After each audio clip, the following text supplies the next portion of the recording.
Welcome to the Killer Author Club. 3 best-selling authors talking about killing, of the fictional kind, with the best thriller and suspense authors in the business. Killer conversations, killer cocktails, and killer guests, with your hosts, Kimberly Bell, Heather Gutenkopf, and Kara Ruda. This is the Killer Author Club.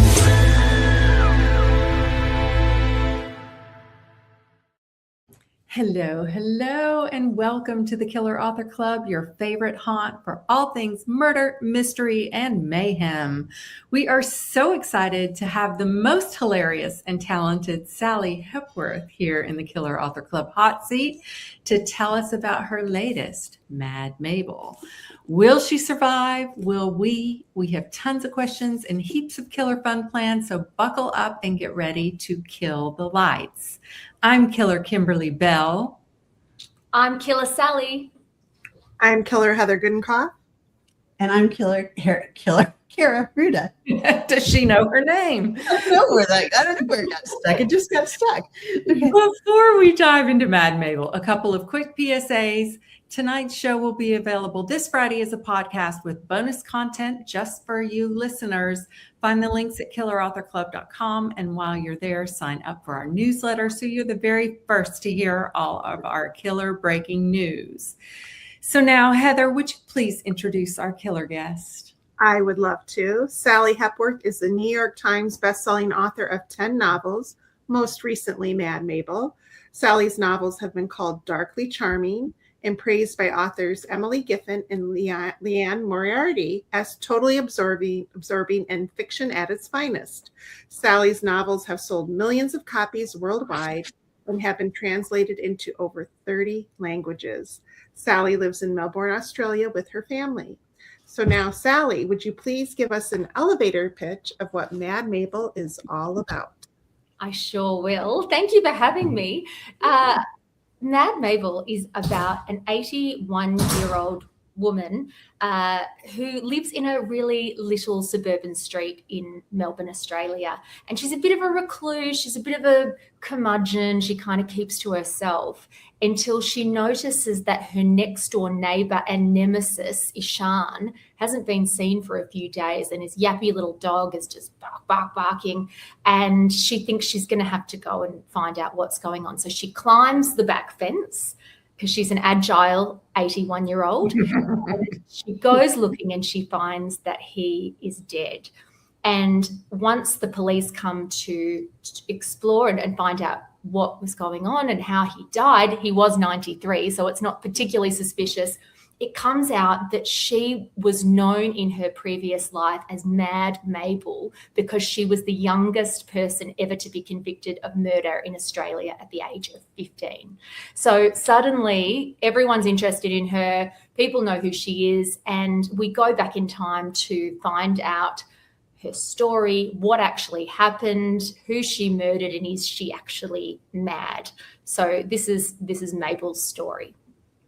So good. We loved it. We loved it. Readers, get chatty. Drop your questions for our killer guest in the comments. But first, Kara, what are we drinking? We are drinking a murderous margarita tonight. Sally, can you please tell us why you've chosen this as your drink? I have chosen the murderous margarita because I'm currently in Mexico. I live in Australia. Some people were confused by this, but I'm in Mexico having a little holiday before I start tour, and what could be more Mexican than a margarita? Amazing. I'm jealous of that margarita. Yeah, me too. Cheers, everyone. Cheers. All right. So the Killers and I created the Killer Author Club so readers like you could get up close and personal with your favorite thriller writers. Our upcoming lineup is stacked with some amazing killers: Alison Wynne Scotch, Lauren Oliver, Alex Finley, and so many more. For dates, times, past episodes, and our Killer 2026 lineup, surf to killerauthorclub.com. But tonight, it's all about Miss Mabel. Here's what some of Sally's early reviewers have had to say about the book. Library Journal gave it a starred review, a must purchase for most collections. Not only will Hepworth's many fans be clamoring for this, but it's sure to grow her reader base. And from Booklist, another starred review, Hepworth balances heartbreak with Elsie's delicious snark and strong suspense, but readers will be hard-pressed to resist feeling something here as allies emerge to defend Elsie's resigned loneliness. Arguably Hepworth's best. This is a must-read for fans. So Sally, we all know you are a very talented and highly professional killer. And now we need to know your answer to the killer question. When do you kill? Honestly, this was a hard one because I pretty much want to kill all the time. Like, it doesn't take much. And I think it might be because I'm perimenopausal. So if I link that all together, I probably kill when I'm not taking my HRT. You know, if I'm not like slathering it on like, you know, lotion of a morning, someone's going to die by that evening, I would say. I love it. And I'm right there with you. Yeah. Completely. It keeps everyone safe. It keeps us out of jail. It keeps them safe. Yeah, no Get a kidding. sponsor. No kidding. Take your pills, ladies. That's right. So the premise of this one rests on something I think I've heard you say yourself, that nobody ever suspects little girls or old ladies of murder, right? Mm-hmm. So tell us about that blind spot and how much fun did you have exploring this one? So much fun. And it actually, that idea was given to me by a little old lady. How good is that? So I was at a event in Australia. My previous book, Darling Girls, was out and I was touring, and I'd just done a talk and it was all about crime and killers and murder. And, you know, I was really getting into it. I was trying to get ideas for how I could murder people. And at the end I was signing books and a woman was there and she was 93 and she was there with her daughter and her granddaughter, and she was in the line. She was quite elderly and I kept saying, send her up, you know, she can come to the front. And she, you know, said, no, I'm happy to wait.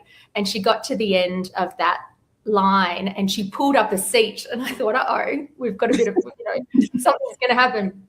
And she said, I'm thinking of murdering my next door neighbor. And I said, fantastic. How are you going to do it? Tell me everything. Yeah. And she said, well, I don't know how I'm going to do it, but I know that I'm going to get away with it. I thought, this is brilliant. How do you know? And she said, because there are two groups of people who are never suspected of murder, and one is old ladies and the other are little girls. And I thought that is the premise of my next book. And, you know, it doesn't, as you guys know, it doesn't always happen that way, but it was like it was just given to me out of the, you know, from the gods or something. And then, you know, and from there, of course, like you kind of have that lightning bolt, but the development of Mabel, Elsie, as she's known in the book, really came about from just researching what the kind of people, what happens when a young person kills. And it's very unusual, as we know, and it's even more unusual when a young person is female. And so there weren't many cases of it. There was the case of Mary Bell in the UK, and she was a little girl who murdered, I think, by the age of 10. And there was also a case of two little girls in New Zealand who were 15 and they murdered one of the girls' mothers. And that case was made into a movie with Kate Winslet called Heavenly Creatures. I don't know if you guys know that story, but one of the ladies, Juliet Hume, turned out to be Anne Perry, the crime writer. So that story in itself is fascinating. But what I found is that anyone who kills as a child has had terrible things happen to them. So that's what I wanted to explore in this book. So we've got an old woman who has murdered as a little girl. What's the why? Because we already know that she has killed at the beginning of the book. Why did this happen? And that allowed me to go back into the 1950s where she grew up and to explore what led her there. And so that kind of became the book for me. Well, so the tagline on the book is they called it murder, she called it justice. So did you have that tagline in mind when you started writing, or did that come as you got to know Mabel in the story? How did Yeah, that? Yeah. it came at the end. I don't really know what the taglines are going to be, or even what the title is going to be as I write. I was hoping it would be Mad Mabel. That's what I was calling it as a working title, but I apparently am really shit at working titles because Me they rarely too. make it through or actual. They're so You guys- hard. They're so hard. And in fact, it was then my editor, without any prompting, said, I think we should call it Mad Mabel. And I was like, yes. What? So no, I didn't know that would be the tagline. I didn't really know what was going to be the wisdom, as it were. I'm not sure, honestly, I'm not sure that there really is wisdom other than, on a really general level of we should always try to understand people better and we should always be empathetic. I don't have a lot of wisdom. Yes, you do. Well, what I have, I think, is an interest in people, like all of us, and a desire to understand why people do what they do. And I'm a bit of a natural empath in that I find it really hard to write someone up as being plain old evil. I tend to want to understand them, as we all do. That's what how boring would our books be if things were black and white? But I knew that this character had to be, a character that we wanted to root for, but not a straight up kind of sweet old lady. And I had so much fun. She kind of, was fully formed for me. And by page 3, she was telling this little 7-year-old girl to fuck off, which I thought, gee, that's not, I hope people go there with this old lady, because it's not like your classic sweet little old lady. You have to sort of go on this journey with her. But what I found, because it has been out for a few months in Australia, is that people did, I think they appreciated her from the start with all of her foibles and all of her funny, crotchety little ways. She's and more so importantly, snarky and funny. She's Yeah. And I think the bit about the nobody suspects little old ladies and little girl or children is also people can handle more from a character when they're old or when they're really young, right? That's true. That is true. And I think the other piece, of course, is that she was young when she murdered, which is why old women and little girls, but she also was befriended by the little girl who lives across the road, whose name is Persephone. And the way that Persephone sort of wangles her way into Elsie Mabel's life is something that I don't think any other person, anyone but a really nosy little girl could have done. And that piece. That's what brings them both to life so well, and I think makes them like instantly endearing, right? So you have this crotchety old woman and this really persistent little girl, and like their interactions together to me just it makes me smile the minute you start talking about them. It's just so endearing, and really you could just picture it right away. Like they both just come to life right away through their interactions. I think it's brilliant. I'm so glad. And that really, I think that the one bit of, if we call it wisdom, or the one sort of revelation that came to me throughout the book after having written it, because as I said, I don't really know up front where I'm going, but was about community and the way that, she didn't have community.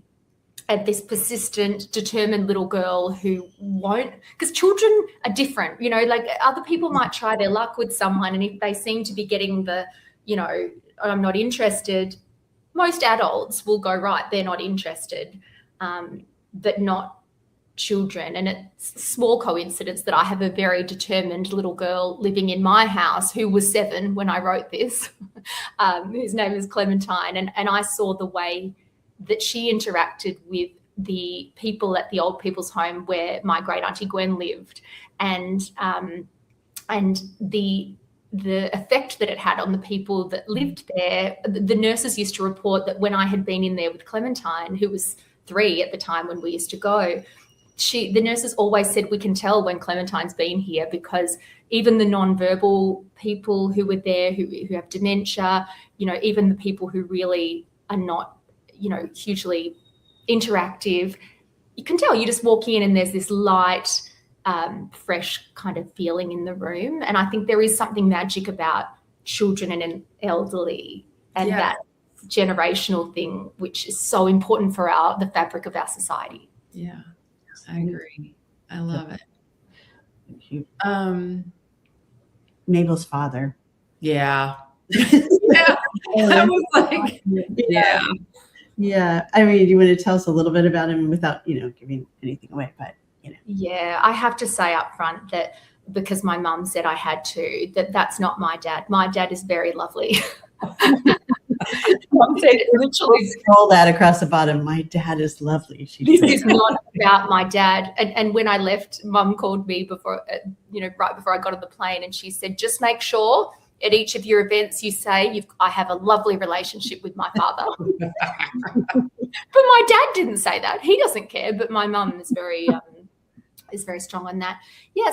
So look, I think that the other thing that always fascinates us, the relationship that we have with our parent, or the absence of a parent in the cases that, people lose a parent, are so formative on children. I mean, really anything that happens to a child during those formative years when their brain is plastic, it affects what happens to them for the rest of their lives. And I really wanted to explore that idea that having a supportive family, a loving family, it's another means of privilege, isn't it? Like, it's, you can talk about money or, socioeconomic group, but having a family that loves you and supports you, it's probably one of the top things that will decide whether you are a success, and have a happy life or not. And that's something that has come up in previous books of mine too. I'm really interested in it. And in Mabel's case, she has a father who dominates the whole house. She does have a mother who loves her, but she's kind of stepped on as well by this father figure. And so she's kind of forced as a really little girl to find her own support network and to find a friend who she can rely on for everything.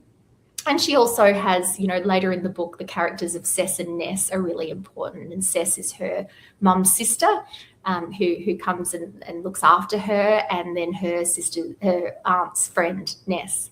And they become these two people. And that also, we see that even kids who haven't had a strong parental, guiding figure, if they have got another adult who's able to step in and fill that void, then there's every chance that they can go on and have a successful life. So I hope that the book isn't there are some things that are fairly hard that Mabel goes through in her life, because, as I said, it's very hard to find someone who does something terrible when they're a child that hasn't had hard things happen to them. But I also hope that there are some uplifting lessons about, how much someone stepping into your life can make a difference, whether it's a little girl when you're 80 or an aunt when you're 15. These people are what make or break our lives. Yeah. And I think you balance it really well with, there are some tough subjects in the book, but it's so funny and she's so snarky and their relationship is so sweet with her, younger neighbor. So it's just, I think you did it really well. Yeah. I hope so. Someone said in my Australian tour, Sally Hepworth writes funny, heartwarming stories about murder. I love that. Put that on your cover. I know. I was like, that. I have to remember that. Maybe it will appear on the next cover. But I thought, good. That's kind of, without having verbalized it that way, that was what I was going for. Yeah. Right. You're a heartwarming murder. See, that's how next time we ask you heartwarming murder. How do you kill with humor and heart? How's that? So this has a dual timeline, 1950s and present day. And so you've really created these two worlds that Mabel has stepped in and out of. how did you do that and still you kept us flipping the pages for each storyline? Tell us how you did that. Did you tackle them one at a time or flip back and forth as you wrote?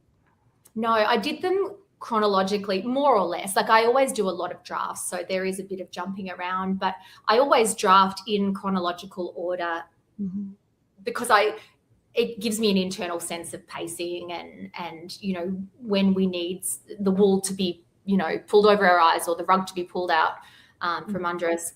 The 1950s segments were created with a lot of help from my mum, which was a really lovely part of it. She grew up in the neighbourhood, not living in Mabel's very grand house, in a fairly ordinary house, but in that neighbourhood. And her brother, my uncle, had actually written a book of short stories. It wasn't published, but about their childhood growing up, and a few of those stories about little tiny things like they lived in a cul-de-sac and they used to have races over the back fence, and the winner would get a mix master milkshake from one of the mothers. And I love those little kind of incidental, right, to the plot, but also just kind of creates the fabric of the world that you're creating. I love that. The house that they lived in is a real house. My mum did not grow up there, but it was a really lovely connection. My mum is was an English teacher. She's retired now and she has Parkinson's, so she is not very physically mobile, but her mind is there, and we have had such beautiful times together. She was always there at the end of the phone when I would say, Mum, what would be something you'd make a milkshake with? Oh, that's a mix master. Or what? And she really, what would be a song that they would be listening to? So I really, that's a great bonding experience too between you and your mom, right? Was. And when I did an event in country Victoria in Australia, there was a woman there, and she put up her hand and she said, I am 81 years old, and I thought you were going to be a lot older because the way that you depicted Mabel's life growing up and was just exactly right. And I thought, yes. And I said, that was my mum. I was going to say, thank you, Mom. What a great story. That's amazing. Oh, I love that. Okay, so I don't want to give spoilers. This is a non-spoiler episode, but the ending was perfection. And you were talking before about wisdom in this novel, and I thought the real wisdom was in how you wrap things up. But so without giving anything away, how much did you know about the ending before you started? Like, were you heading that way the whole time you were writing, or was that like a brilliant stroke of genius as you were banging your head against the wall, or what? Well, I didn't even know. So I knew that the book was going to be about friendship. That came to me very early on. And I was talking about, what happens to children and murder and all of those things. But I should say that this book came on the heels of a very difficult, my own divorce, which was a really, we all have terrible things in our lives. That was really a terrible time for me, and a time that I really relied on my girlfriends. And I'm so lucky to have had this amazing group of girlfriends since I was about 10 years old.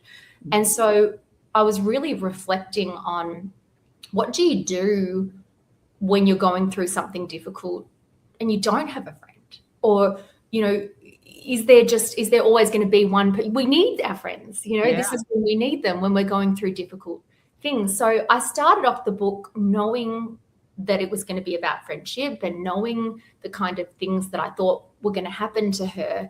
And it was about halfway through, because I'm always searching. Someone said to me a few years ago, you always write a book with a big twist. Are you scared that you're going to run out of twists? And you're like, I am now. Now I am, Larry. Thanks a lot.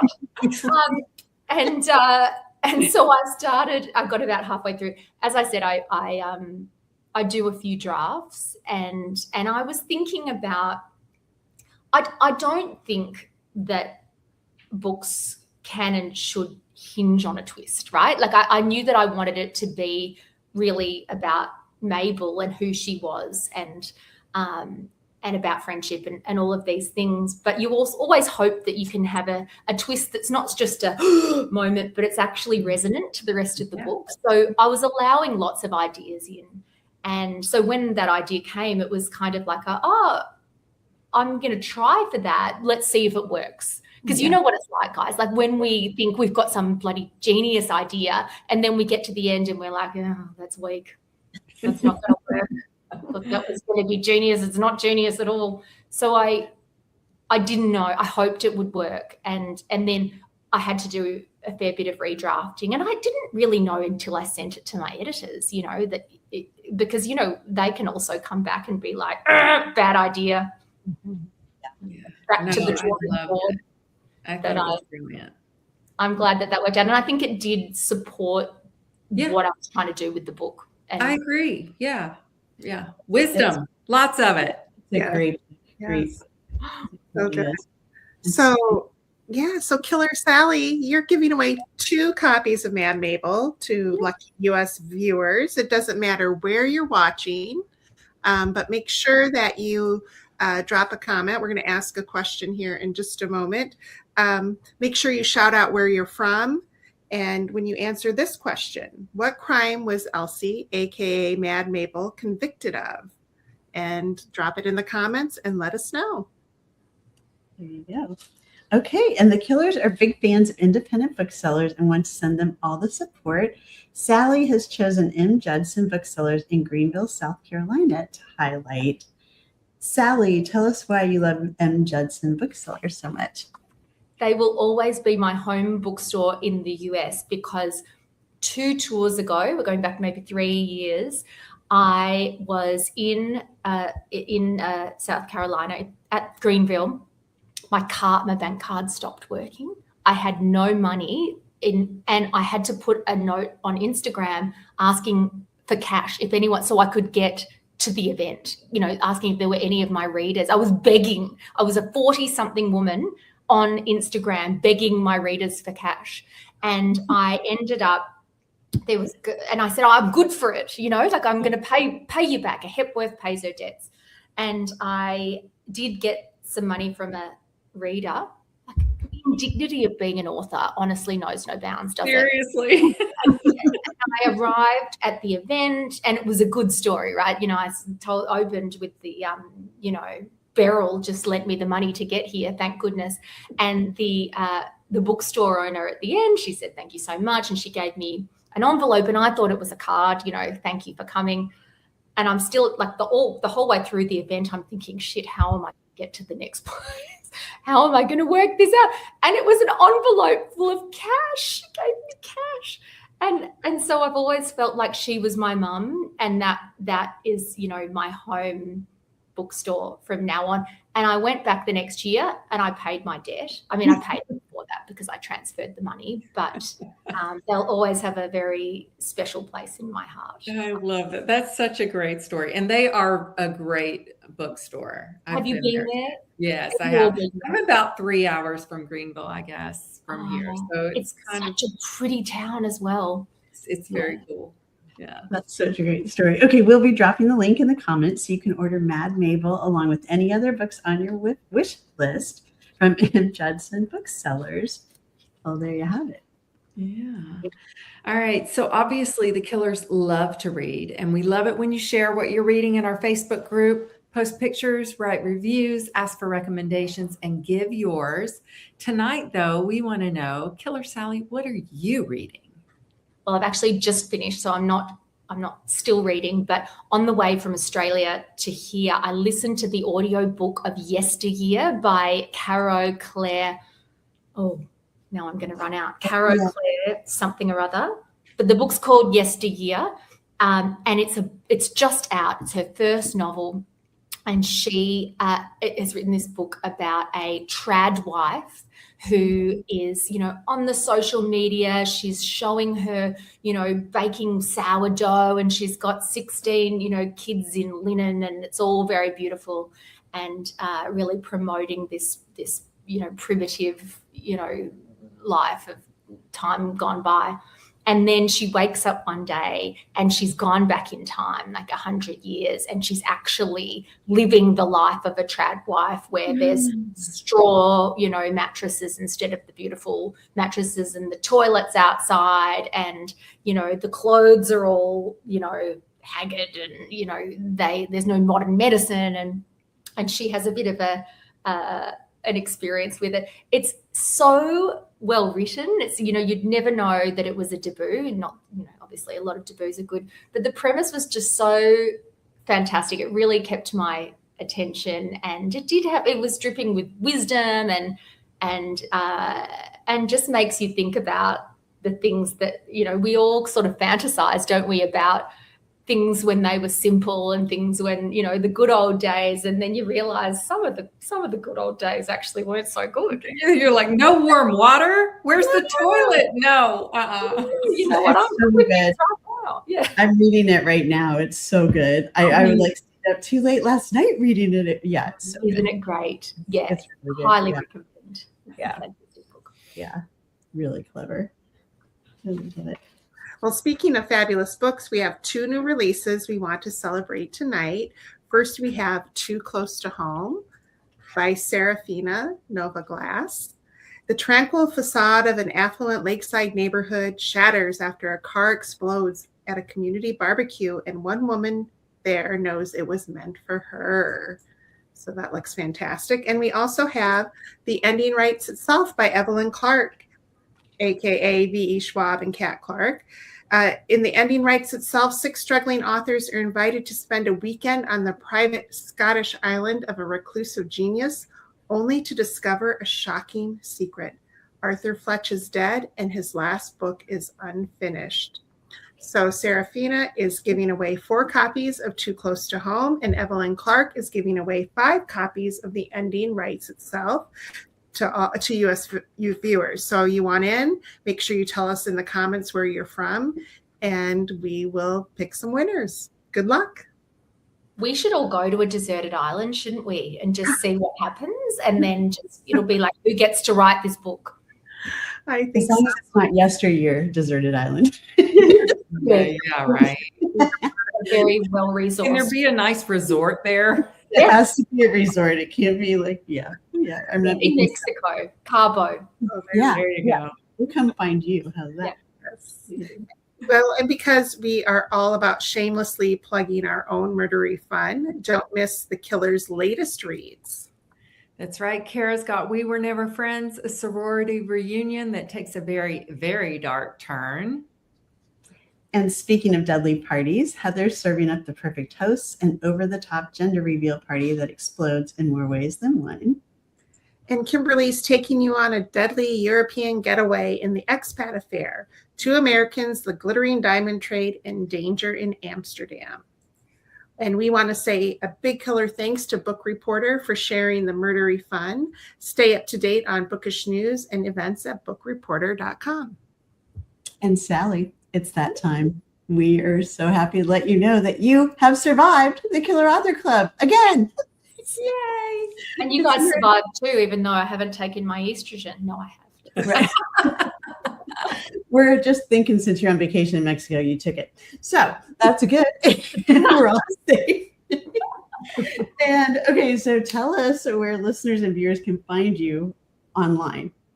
Yes, come and follow along on Instagram. I'm about to head off on my US tour. Always there is a debacle where I can't find anywhere to stay and end up sleeping in a hotel room with a strange middle-aged man and woman. You'll find out more about that if you follow me, or my bank card stopped working. It's just always a glorious disaster. So that's at Sally Hepworth.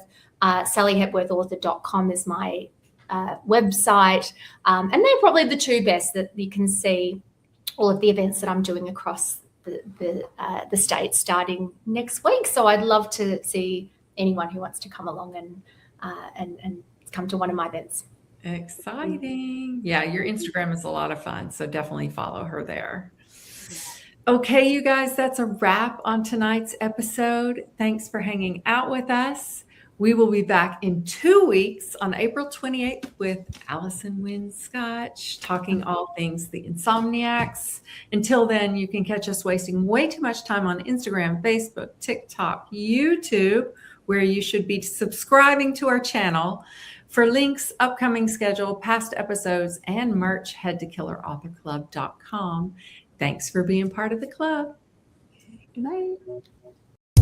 That does it for tonight's show. Thank you for tuning in. If you'd like to catch our next show live, we're every other Tuesday night on Facebook, Instagram, and YouTube. For times, upcoming schedule, and to catch up on past episodes, visit us at killerauthorclub.com. Happy reading. Now get on out there and kill that